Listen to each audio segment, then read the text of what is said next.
ได้ผลหรือบอทุกคนเบิ่งที่วินเลทเลยเนาะผ่านมา5ออเดอร์อย่างบ่ทันพลาดจักออเดอร์เลย EP ที่ 4ในการแชร์เทคนิคการนำใส่อินดิเคเตอร์ซูเปอร์เทรนบวกกับการบริหารการเดินเงิน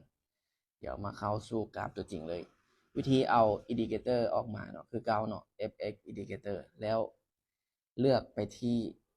ซูเปอร์เทรดเนาะตัวนี้มันจะเป็นเส้นเขียวแดงคือเก่าเนาะเส้นที่บอกสัญญาณในการซื้อและสัญญาณในการขายเนาะตอนนี้อินดิเคเตอร์เราบอกสัญญาณในการขายอยู่เนาะเดี๋ยวมาเบิ่งในออเดอร์นี้น้ำกันเลยว่าจะมีการเปลี่ยนแปลงหรือบอโอเคคิดว่าน่าจะบ่มีการเปลี่ยนแปลงเนาะโอเคออเดอร์นี้จัดไปที่ออเดอร์เซลเลยเนาะออเดอร์ขาย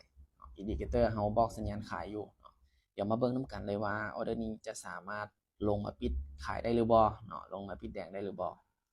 เป็นออเดอร์แรกของวันคือเก่านะทุกคนเนาะ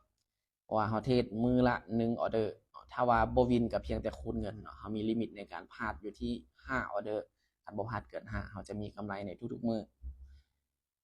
โอเคตอนนี้นี่ค่อนข้างว่ามีการสวิงขึ้นสวิงลงในนึงถ้าลงมาแบบนี้น่าจะบ่มีปัญหาเนาะโอเคเฮาวินไปแล้วงามๆเนาะ39เดี๋ยวมาเบิ่งกำไรกันเลยมื้อนี้อัตราชนะ100%คือเก่าเนาะ7มื้อก็100%เฮาออกไปอยู่ที่5ออเดอร์เนาะในระยะ7มื้อที่ผ่านมาเนาะก็คือมื้อละออเดอร์เลยเนาะมื้อละออเดอร์เลยก็ถือว่าวินทุกออเดอร์เลยอัตราชนะอยู่ที่100